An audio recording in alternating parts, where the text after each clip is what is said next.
Muy bien.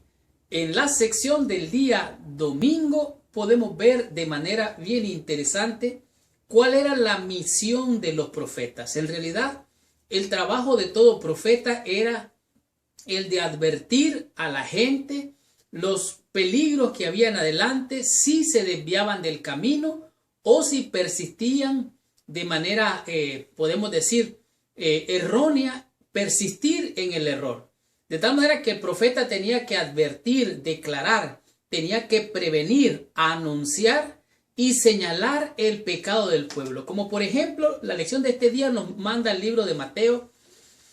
En el capítulo 3, la experiencia de Juan el Bautista. Y aquí nos dice de una manera bien interesante en Mateo 3, del 7 en adelante. Dice, al ver él que muchos de los fariseos y de los saduceos venían a su bautismo, les decía, generación de víboras, ¿quién os enseñó a huir de la ira venidera? Este era lo que anunciaba Juan el Bautista. Versículo 8, haced pues frutos dignos de arrepentimiento y no penséis decir dentro de vosotros mismos, a Abraham tenemos por padre, porque os digo que Dios puede levantar hijos de Abraham aún de estas piedras. De tal manera que el mensaje del profeta, el trabajo del profeta, lo que tenía que hacer el profeta era cumplir la misión de anunciar, de prevenir, de declarar, de señalar el pecado. Y este es un trabajo que ciertamente no fue fácil y todavía no es fácil. Los profetas, de acuerdo con su llamamiento, fueron decididos protectores de las leyes de Dios. Oiga bien, ellos protegían el pacto, tanto así de los 10 mandamientos como las leyes ceremoniales del antiguo. Ellos estaban allí para denunciar a Jacob su rebelión y a Israel su pecado, de acuerdo a Miqueas capítulo 3 versículo 8. De tal manera que podemos ver aquí mismo, aquí en Jeremías capítulo 7 del 5 al 7, allí dice que esta gente estaba maltratando a la gente, estaba cometiendo crímenes, estaba abusando de sus conciudadanos, de sus hermanos. Y de esta manera ellos estaban haciendo mal. Y en este momento se levanta Jeremías para decirle al pueblo, para declararle, para prevenirle, para advertirle de las posibles consecuencias que ellos iban a enfrentar en el futuro. Hablaba de la cautividad a la cual ellos iban a caer. Sin embargo, ellos persistían en su maldad, en su pecado, y de esta manera ellos ciegamente se mantenían obstinados hacia el mal.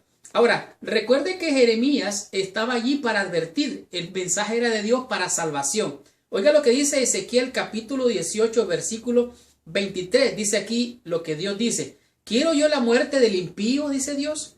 Dice Jehová el Señor. No, vivirá si se apartase de sus caminos. De tal manera que el mensaje era de advertencia para salvar, para redimir, si ellos se volvían de sus malos caminos. Dios dice, yo no quiero la muerte del impío, sino que se convierta, que se vuelva a mí.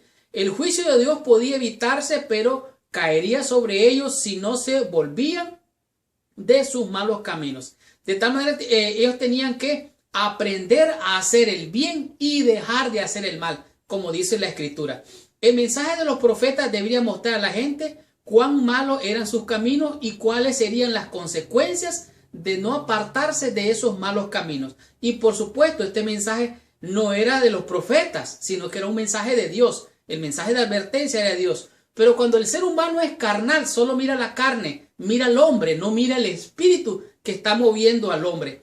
De tal manera que los profetas recibían mensajes de Dios cuando Dios les hablaba directamente, recibían mensajes de Dios cuando Dios se manifestaba en sueños en ellos, o si no, Dios les daba visiones. Y de esta manera Dios le hablaba a los profetas y los profetas tenían que comunicarlo al pueblo. Así es como lo dice la Biblia, que como nos llegó la Biblia, según Hebreos, dice Dios hablando en otro tiempo a vuestros padres por los profetas, ahora nos ha hablado por el Hijo Jesucristo. De tal manera que aún Cristo mismo representa a un profeta. Dios hablaba directamente a ellos, les hablaba por el Espíritu Santo, se les mostraba por sueño o por visión. Les dice aquí, no importa cómo les llegaran los mensajes, los profetas tenían una misión, no solo de transmitir la voluntad de Dios al pueblo en general, sino también cuando era necesaria hablar entre reyes y emperadores en general. Ellos podían muchas veces poner su vida en peligro, porque ellos podían ser asesinados por estos líderes que no les gustaban los mensajeros, como le pasó a Jeremías. lo maltrataron, lo abusaron, quisieron destruir su mensaje. En fin, todo esto tenía que enfrentar. Ese era el trabajo del profeta. Así es que esta tarea involucraba una gran responsabilidad. Si decían la verdad, estas personas poderosas podían matarlos. Pero si no representaban la verdad, el juicio de Dios también podía caer sobre ellos. Así es que la misión, el trabajo de un profeta nunca fue fácil. No es fácil y nunca será fácil. Siempre va a haber gente, seres humanos usados por el espíritu del mal para rebelarse, ponerse en contra del mensaje y del mensajero, olvidándose que el mensaje viene de Dios. Por eso el apóstol invita a Timoteo y le dice, mira, no menospreciéis las profecías.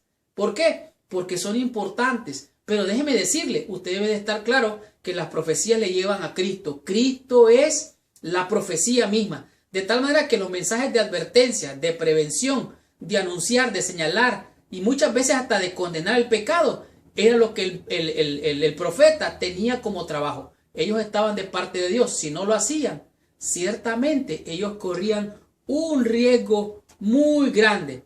Tanto así, escucha el mensaje que Jeremías tenía para proclamar. Jeremías capítulo 1, versículo 10 dice, mira que te he puesto en este día sobre las naciones y sobre reinos para arrancar, oiga para destruir, para arruinar y para derribar, para edificar y para plantar. De tal manera que era para arrancar, para destruir y para volver a plantar. Por eso es que este es el mensaje de un nuevo pacto, como lo vamos a ver más adelante seguramente. Por lo pronto podemos ver que aquí hay una gran bendición. Ahora, pero para que esto suceda, usted tiene que estar aquí escuchando, viendo esta lección. Y más adelante le voy a decir realmente cómo eran los antecedentes familiares de Jeremías. Y esto es lo que vamos a ver en la lección del día lunes. Veamos qué nos dice en este día la lección.